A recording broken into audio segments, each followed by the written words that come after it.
السلام علیکم ورحمۃ اللہ وبرکاتہ۔ بسم اللہ الرحمن الرحیم۔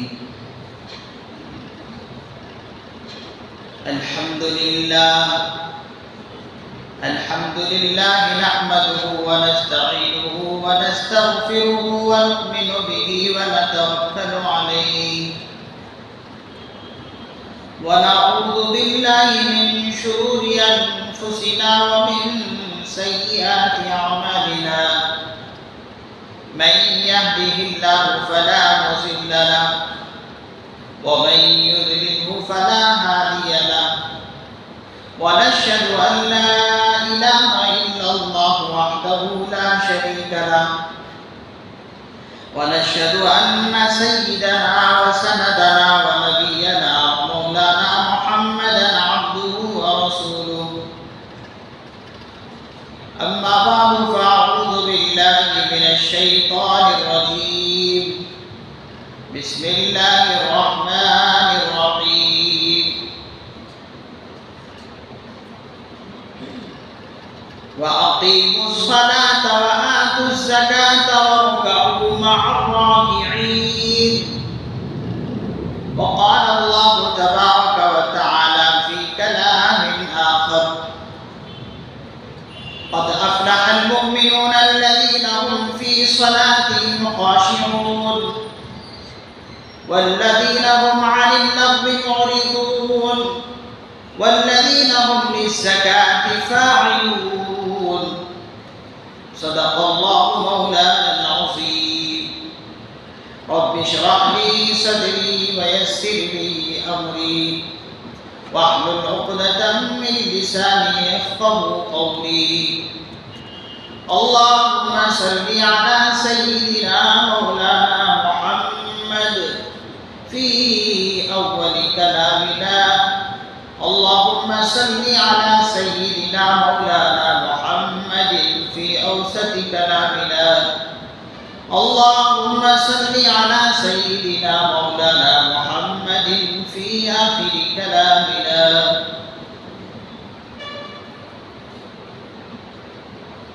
بزرگان محترم،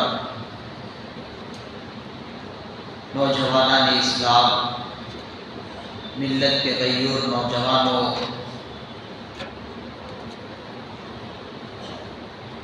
اللہ تبارک و تعالیٰ کا بے انتہا فضل اور احسان ہے کہ اللہ تبارک و تعالیٰ ہم سبوں کو رمضان کے مہینے میں گزار رہا ہے۔ رمضان کی ساعتیں اور برکتیں موسلادھار بارشوں کی طرح برس رہی ہے، اور ایسے بھی یہ پہلا عشرہ بالکل ختم ہونے پر ہے، جو کہ پہلا عشرہ رحمتوں کا ہے۔ وَهُوَ شَهْرٌ أَوَّلُهُ رَحْمَةٌ وَأَوْسَطُهُ مَغْفِرَةٌ وَآخِرُهُ عِتْقٌ مِّنَ النَّارِ۔ یہ پہلا عشرہ ہے جو کہ رحمتوں والا ہے، بے پناہ رحمتیں اللہ تعالیٰ کی برس رہی ہے، اللہ کے بندے خوب لوٹ رہے ہیں۔ ہمیں یہ جو اور 2 دن باقی رہ گئے ہیں رحمتوں کے، اس کی اور زیادہ ہمیں قدر کرنے کی توفیق عطا فرما۔ مجھے آج آپ حضرات کے سامنے زکوٰۃ کے متعلق کچھ باتیں عرض کرنی ہے، اس لیے کہ مسلمانوں کا بیشتر حصہ جو ہے جو زکوٰۃ ادا کرتی ہے وہ رمضان مبارک کے اندر ادا کرتی ہے، جبکہ شریعت کی طرف سے یہ کوئی متعین نہیں ہے کہ رمضان ہی کے اندر زکوٰۃ ادا کی جائے۔ کوئی شرط نہیں کہ رمضان آئے تو ہی زکوٰۃ نکالی جائے، اور مہینے میں بھی نکال سکتے ہیں، جیسے کہ فقہائے کرام فرماتے ہیں کہ اگر رمضان کے علاوہ مہینے میں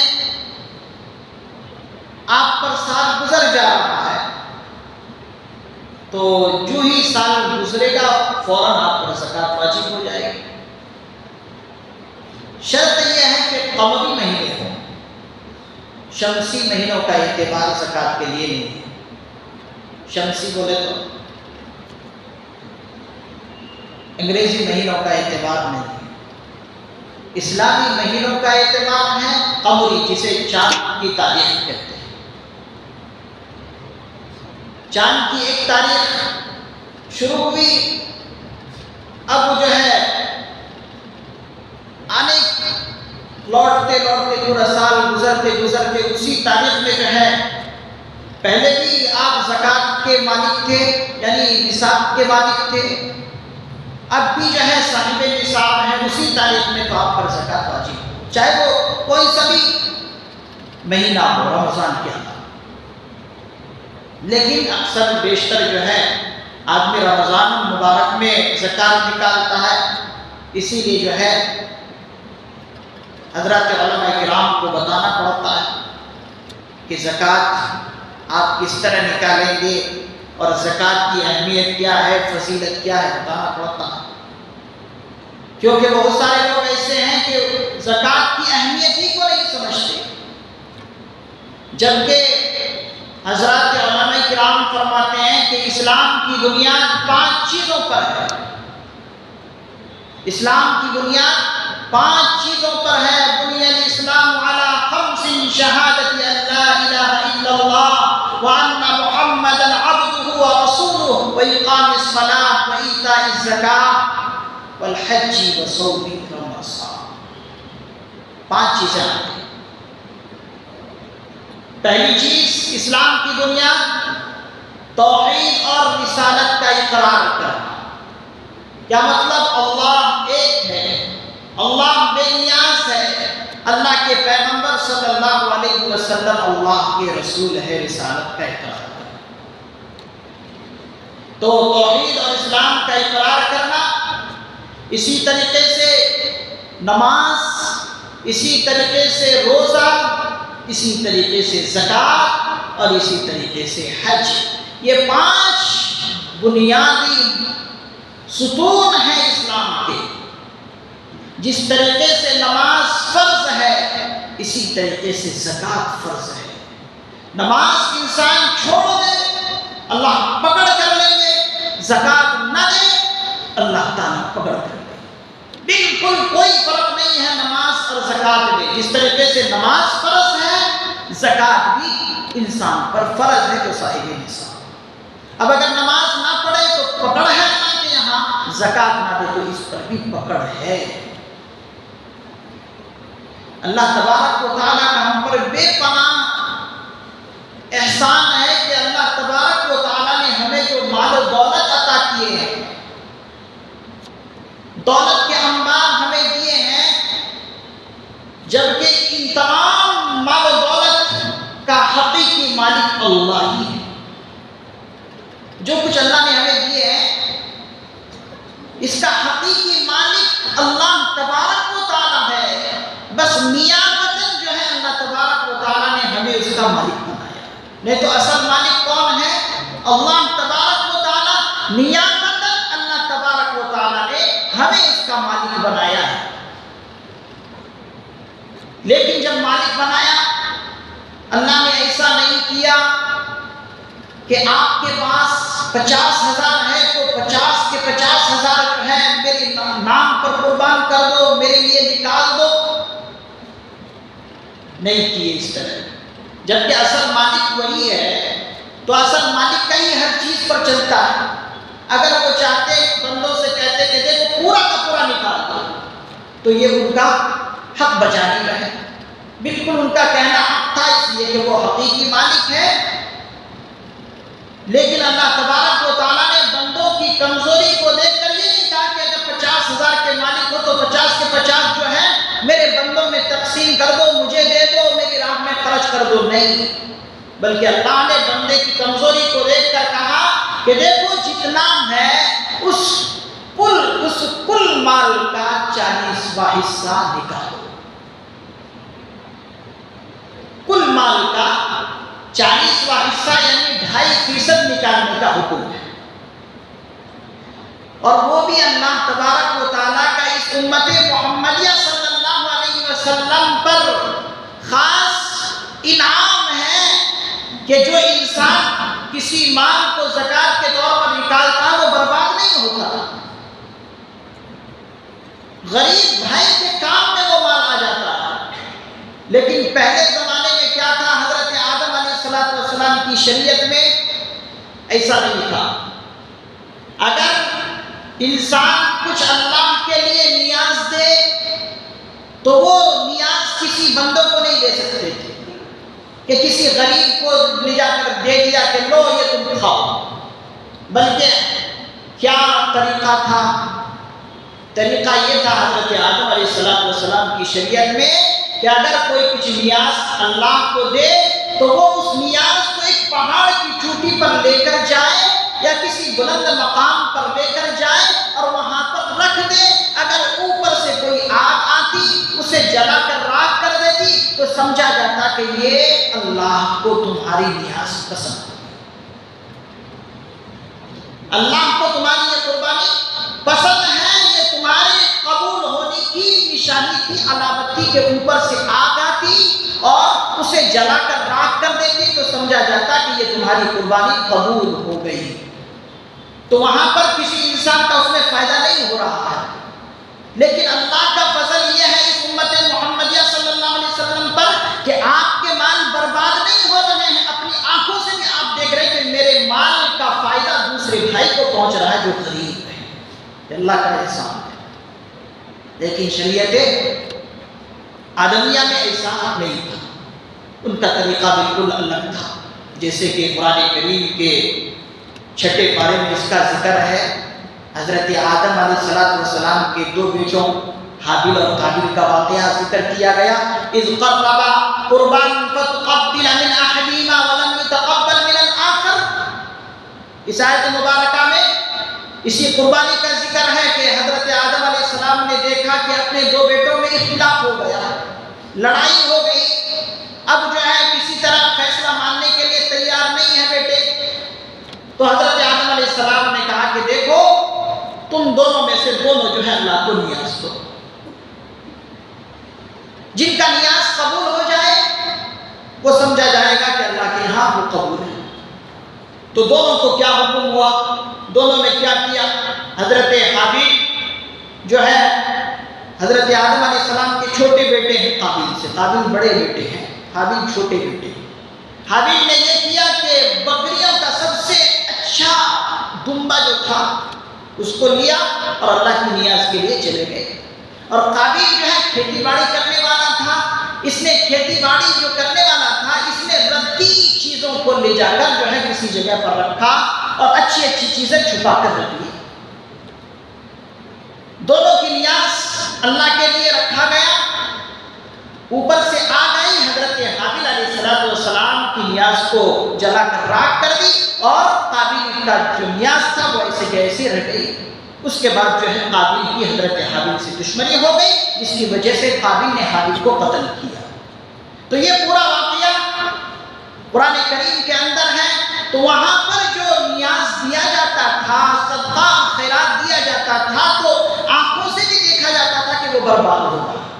لیکن اس امت محمدیہ کو امتیازی شان حاصل ہے کہ ایک انسان کا مال دوسرے بندوں کے جو ہے فائدہ پہنچ رہا ہے، نفع پہنچ رہا ہے، کہ 2.5% انسان اپنے پورے مال کا نکالتا ہے، غریب کو دیتا ہے، غریب سکھ اور چین کی زندگی گزارتا ہے۔ یہ امت محمدیہ صلی اللہ علیہ وسلم کی امتیازی شان ہے۔ تو حاضرین گرامی، اللہ تبارک و تعالیٰ نے انسانوں کے مال میں زکوٰۃ کو کیوں فرض کیا؟ کیوں یہ رکھا اللہ تبارک و تعالیٰ نے؟ قرآن کریم اس کا جواب دیتا ہے۔ قرآن کریم میں ہے قد افلح المؤمنون الذين هم في صلاتهم خاشعون والذين هم عن اللغو معرضون والذين هم للزكاة فاعلون۔ یہ زکوٰۃ کا جو لفظ آیا ہے اس کے کئی معنی ہیں۔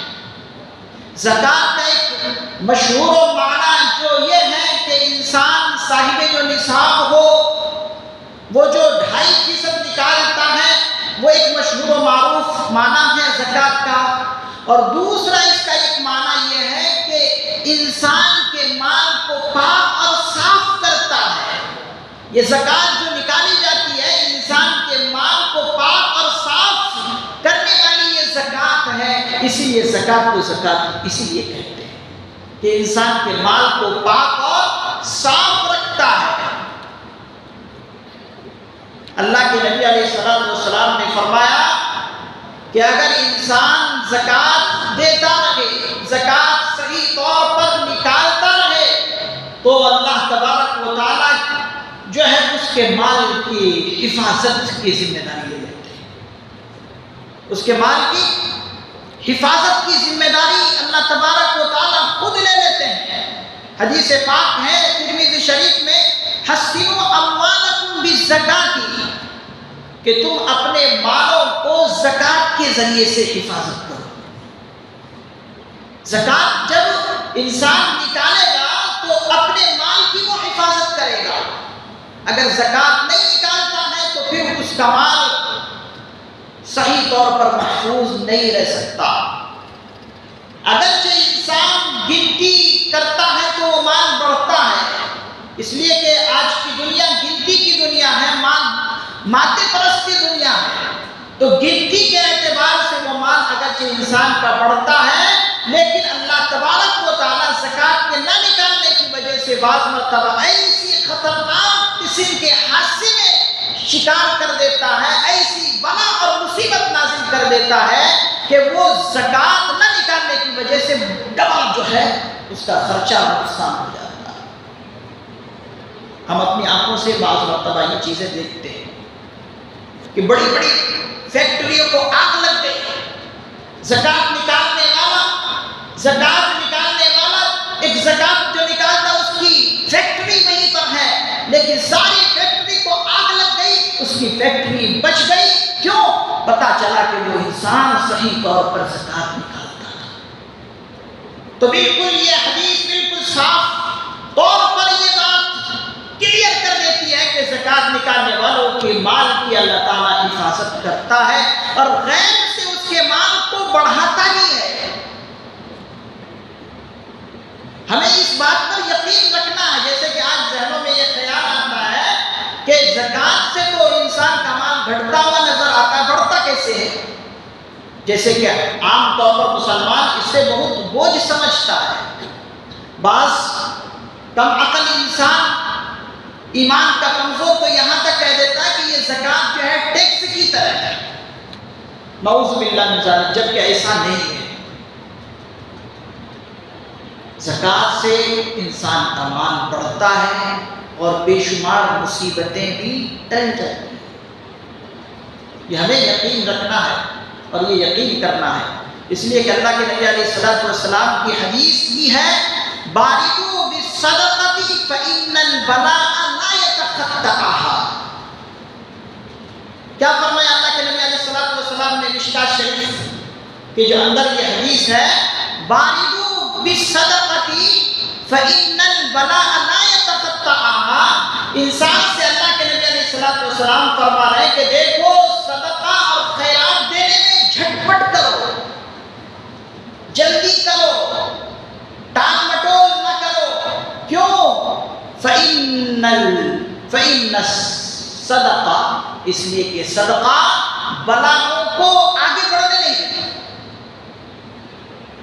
صدقہ اور خیرات بلاؤں کو پیچھے جو ہے ہٹا دیتی ہے، اور بلا بعض مرتبہ اللہ تبارک و تعالیٰ ٹال دیتے ہیں صدقہ اور خیرات سے، اور بالخصوص زکوٰۃ سے۔ اور بعض موقع پر تو اللہ کے نبی علیہ السلام نے یہاں تک فرمایا کہ صدقہ سے، زکوٰۃ سے اپنے مریضوں کا علاج بھی کرو۔ یعنی بڑی سی بڑی بیماری کسی کو لگ گئی ہے، اللہ کے نبی علیہ السلام فرماتے ہیں اگر وہ اس نیت سے کہ کوئی بیماری مجھے لاحق ہے اور اس نیت سے اللہ کے راہ میں خوب لٹا رہا ہے، کہتے ہیں اس صدقے کی وجہ سے اللہ تبارک و تعالیٰ بعض مرتبہ اس کی بیماری کو ختم کر دیتے ہیں اور انسان صحیح اور تندرست ہو جاتا ہے۔ تو ہمیں یہ یقین رکھنا ہے کہ صدقہ سے اور زکوٰۃ سے مال گھٹتا نہیں ہے بلکہ بڑھتا ہے۔ آج یقین کی کمی ہونے کی وجہ سے انسان جو ہے آج صدقہ نہیں دے رہا ہے، زکوٰۃ نہیں نکالتا ہے۔ اگر زکوٰۃ نکالتا تو مسلم معاشرے کی غربت جو ہے دور ہو جاتی ہے۔ غربت دن بدن بڑھ رہی ہے، اس کا مطلب یہ ہے کہ امت مسلمہ صحیح طور پر زکوٰۃ نہیں نکالتی۔ ایک واقعہ اس ذہن میں آپ ذہن نشی فرما لیں کہ انسان جب زکوٰۃ نکالتا ہے تو اللہ تبارک و تعالیٰ غیبی مدد بھی انہیں فرماتے ہیں۔ بالکل سچا واقعہ ہے، مسلم شریف میں یہ واقعہ درج ہے۔ ایک شخص جنگل میں جا رہا تھا، جنگل میں جاتے ہوئے اس شخص نے آسمان سے ایک آواز سنی، اور آواز بہت بھیانک تھی۔ یکایک اس شخص نے دیکھا کہ آسمان پر بادل کا ٹکڑا ہے، وہ بادل کا ٹکڑا الگ ہوا اور ایک شخص کی زمین کی طرف بڑھا، اور کہتے ہیں کہ وہاں سے بارش برسنا شروع ہو گئی۔ وہ شخص جو جنگل کی طرف جا رہا تھا تو وہ جو ہے اس کے پیچھے ہو لیا۔ اب جس بادل سے بارش برس رہا تھا تو دیکھا کہ وہاں پر ایک شخص جو ہے پہلے سے ہی اس پانی کو نالے میں لے کر جا رہا ہے اور اپنے باغ کی سینچائی کر رہا ہے، سیراب کر رہا ہے، پانی دے رہا ہے۔ پھاڑے سے اس پانی کو اپنے باغ کی طرف لے کر جا رہا، سینچائی کر رہا ہے۔ تو جو جنگل کی طرف جا رہا تھا اس شخص نے اس شخص سے پوچھا، جو سیراب کر رہا تھا اپنے باغیچے کو، اس سے پوچھا کہ تمہارا نام کیا ہے؟ اس نے کہا کہ میرا فلاں نام ہے۔ اس باغ سینچائی کرنے والے نے اس شخص سے جو جنگل کی طرف جا رہا تھا اس نے پوچھا کہ تمہارا میرے سے نام پوچھنے کا مقصد کیا ہے؟ جو جنگل کی طرف جا رہا تھا اس نے جواب دیا کہ میں نے آسمان کے اس ٹکڑے سے جہاں سے بارش برس رہی ہے، تمہارے نالے میں وہ پانی گر رہا ہے اور تم زمین کی سینچائی کر رہے ہو، میں نے اس بادل کے ٹکڑے سے تمہارا نام سنا تھا، اسی لیے میں نے تمہارا نام پوچھا، اور جو میں نے نام اس بادل کے ٹکڑے سے سنا تھا واقعتاً وہی تمہارا نام ہے۔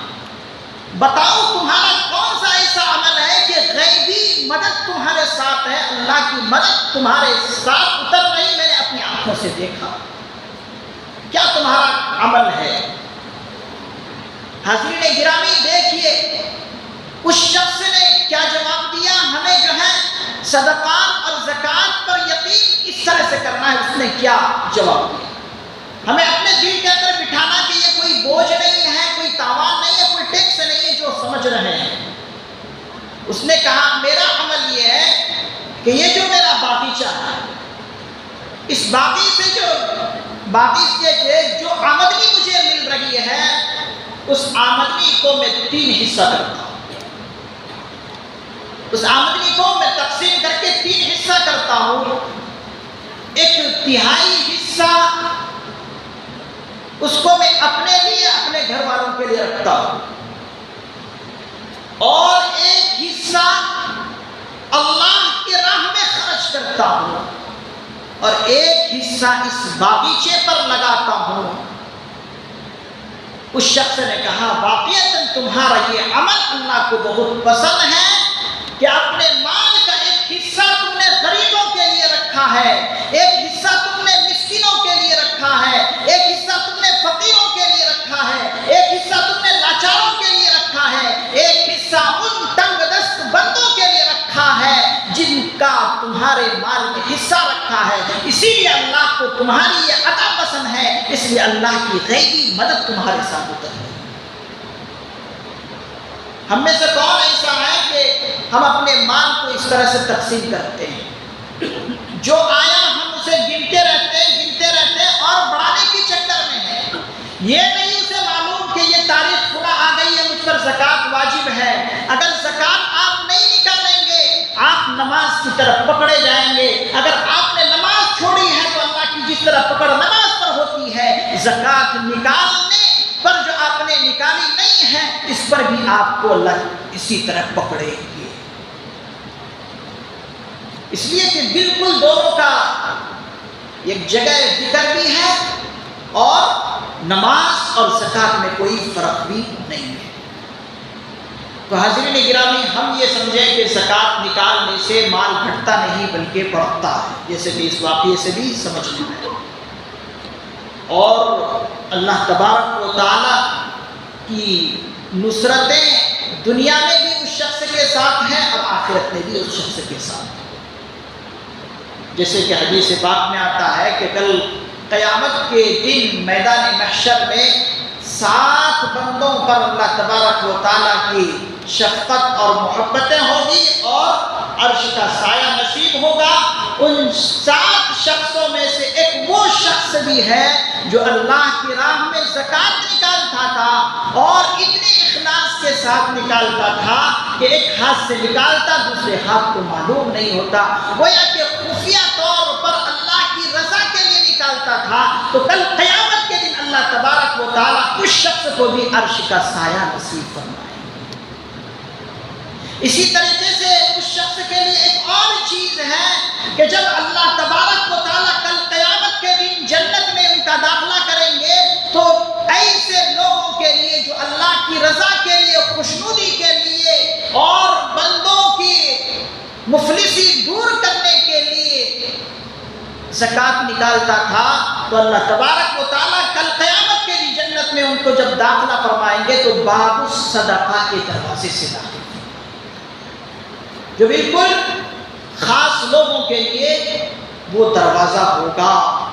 اور کل قیامت کے دن اللہ تبارک و تعالیٰ ایسے بندوں سے پوچھیں گے جو زکوٰۃ نہیں نکالتا تھا، اللہ تبارک و تعالیٰ کے سامنے وہ شخص حاضر ہوگا۔ اللہ پوچھے گا کہ میرے بندے، تو دنیا میں رہتا تھا، میں بیمار تھا، تو میں جب بیمار تھا تو میری مزاج سے تو نے کیوں نہیں کی؟ میری عیادت تو نے کیوں نہیں کی؟ وہ بندہ کہے گا کہ یا اللہ، آپ تو رب العالمین ہیں، آپ تو دونوں جہان کے بادشاہ ہیں، آپ تو حقیقی خالق اور مالک ہیں، آپ کیسے بیمار ہیں کہ میں آپ کی مزاج کرسی کے لیے آتا، عیادت کرنے کے لیے آتا؟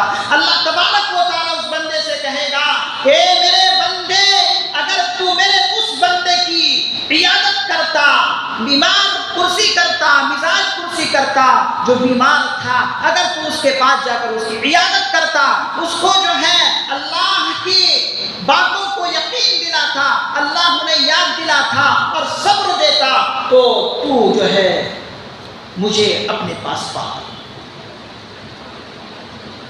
اسی طریقے سے اللہ تعالیٰ پوچھیں گے اس بندے سے، میں بھوکا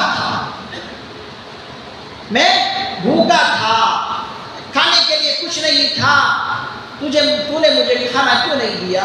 وہ بندہ کہے گا کہ اللہ، آپ تو کھانوں سے بے نیاز ہیں، الصمد ہیں، آپ بے نیاز ہیں، آپ کو کھانے کی کیا ضرورت؟ اللہ تعالیٰ اس بندے سے کہے گا کہ میرے بندے، فلاں میرے بندے بھوکے تھے، فلاں میرے بندے کو تنگی تھی، کھانا پینا نہیں تھا، اگر تو اس کو کھلا دیتا، اگر تو اس کو اپنے مال کا کچھ حصہ دے دیتا، گویا کہ تو اس کو جو ہے میرے پاس پاتا۔ اسی طریقے سے اللہ پوچھے گا کہ میں پیاسا تھا، اگر تو مجھے پانی پلا دیتا تو تجھے آج بہت کچھ یہاں ملتا۔ تو بندہ کہے گا کہ اللہ، آپ کیسے پیاسے ہو سکتے ہیں، آپ تو خود انسانوں کو سیراب کرنے والے ہیں۔ اللہ تعالیٰ پھر کہیں گے کہ میرے بندے، فلاں بندہ پیاسا تھا، اگر تو اسے پانی پلا دیتا تو اس کا اجر اور اس کا ثواب تو میرے پاس پاتا۔ اب وہ انسان جو ہے کچھ کیا ہی نہیں ہوگا، غریبوں کی مدد اس نے کی نہیں ہوگی، تنگ دستوں کے حال پر اس نے رحم کیا ہی نہیں ہوگا، زکوٰۃ اس نے صحیح طور پر نکالی نہیں ہوگی۔ اب اس بندے کو اللہ تبارک و تعالیٰ کیا کہیں گے؟ کہیں گے کہ جا، تو میرے بندوں کا تو نے خیال نہیں کیا، آج میں تیرا بھی خیال نہیں کرتا۔ اس لیے کہ بندے کوئی اور تو نہیں ہے، وہ اللہ ہی کی مخلوق ہے۔ حضرات علماء کرام فرماتے ہیں اللہ کی رضا اگر چاہیے تو اللہ کو بھی راضی کرنا ہوگا، اللہ کے بندوں کو بھی راضی کرنا پڑے گا۔ اللہ کو تو راضی عبادتوں کے ذریعے سے کر لیجئے اور بندوں کو راضی ان کا حق دے کر راضی کیجیے۔ تو ہم میں سے جتنے لوگ صاحب نصاب ہیں وہ گن گن کر جو ہے اپنی زکوٰۃ نکالیں۔ آئیڈیا سے ایسے ہی جو ہے بغیر حساب کتاب کر کے اگر زکوٰۃ نکالیں گے تو آپ کی زکوٰۃ ادا نہیں ہوگی۔ زکوٰۃ کن پر واجب ہے وہ سن لیجیے۔ زکوٰۃ ہر ایسے شخص پر واجب ہے جو صاحب نصاب ہو۔ صاحب نصاب کسے کہتے ہیں؟ صاحب نصاب کہتے ہیں جن کے پاس 7.5 تولہ سونا کے بقدر روپے نقد ہو یا پھر سونا ہو، اس کے اوپر زکوٰۃ واجب ہے۔ اب 7.5 تولہ سونا آپ گرام کے اعتبار سے اگر آپ دیکھیں تو 87 گرام 480 ملی آتا ہے۔ 87 گرام 480 ملی گرام کے بقدر اگر نقد ہے یا سونا ہے تو اس پر زکوٰۃ واجب ہے۔ آپ گرام کی قیمت کیا ہے آپ سونار کے پاس جا کر پوچھ سکتے ہیں۔ آپ کے پاس سونا ہے، وہ کیسا سونا ہے، کیسا کیرٹ ہے، 24 کا ہے، 22 کا ہے، آپ کو بتا دیں گے یہ سونے کا ہے۔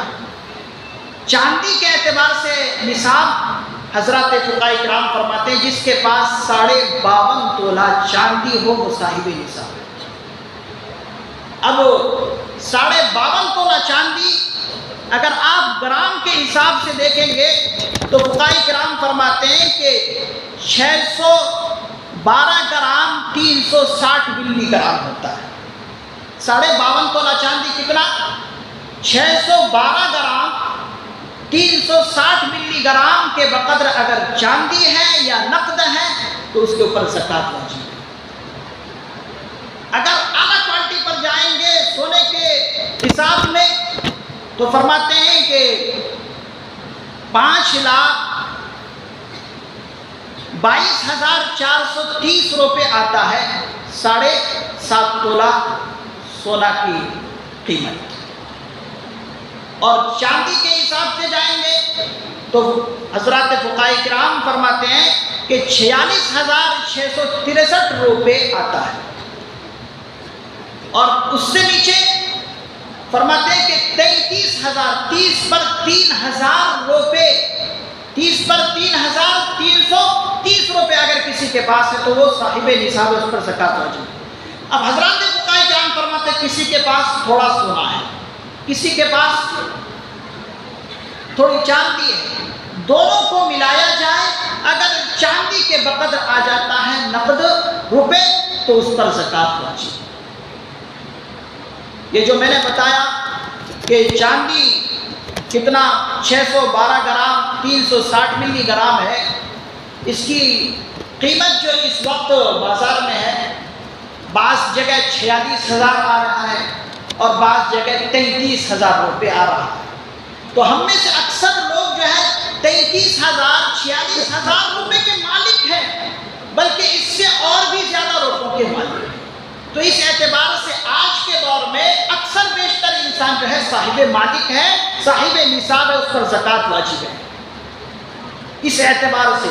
لیکن انسان جو ہے اس میں ہے کہ میرے پاس تو اتنے پیسے نہیں، 5 لاکھ 6 لاکھ روپے 5 لاکھ 6 لاکھ روپے کی بات نہیں۔ حضرات فقہاء کرام فرماتے ہیں کہ اتنے روپے میں جانے کی ضرورت نہیں، چاندی کے نصاب کو لے لیا جائے، چاندی کے نصاب کو لے کر اس حساب سے جو ہے آپ صاحب نصاب ہے، آپ پر زکوٰۃ واجب ہے۔ حاضرین گرامی، اگر آپ زکوٰۃ ادا نہیں کریں گے کل قیامت کے دن آپ کا یہ مال جہنم کی آگ میں تپایا جائے گا، اور تپا کر اللہ تبارک و تعالی انسان کے پیشانی کو داغے گا۔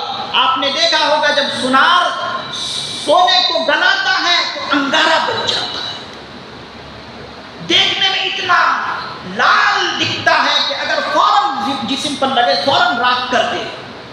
کہتے ہیں کہ جہنم کی آگ میں اس آپ کے خزانے کو، آپ کے اس مال کو تپایا جائے گا، انگارہ بن جائے گا، اس سے پیشانی کو آپ کے داغیں گے، آپ کے باہوں کو داغیں گے، اسی طریقے سے آپ کی پیٹھ کو داغیں گے۔ والذین یکنزون الذهب والفضة ولا ينفقونها في سبیل اللہ۔ اللہ تبارک و تعالیٰ نے اس آیت مبارکہ میں زکوٰۃ نہ نکالنے کے لیے خطرناک وعید بیان کی ہے کہ ان کے ساتھ ایسا حشر ہوگا۔ اللہ تعالیٰ ہماری سب کی حفاظت فرمائے، پوری امت مسلمہ کی جہنم کی آگ سے حفاظت فرمائے، اور اللہ تبارک و تعالیٰ نے ہم میں سے جن کو صاحب نصاب بنایا ہے وہ ضرور بھی ضرور اپنے پورے مال کا 2.5% ضرور نکالے، گنتی کر کے نکالے۔ 2.5% ہے، بالکل معمولی حصہ ہے، بالکل معمولی حصہ ہے۔ 1 لاکھ میں 2,500 روپے کیا ہے؟ بہت معمولی حصہ ہے، اس سے غربت بھی نہیں آتی، بلکہ اللہ تبارک و تعالیٰ اور جو ہے مال میں برکت دیتے ہیں۔ اللہ تبارک و تعالیٰ سے دعا ہے اللہ تبارک و تعالیٰ ہمیں ان تمام باتوں پر عمل کرنے کی توفیق عطا فرمائے۔ وآخر دعوانا الحمدللہ رب العالمین۔ صلی اللہ علیہ وسلم۔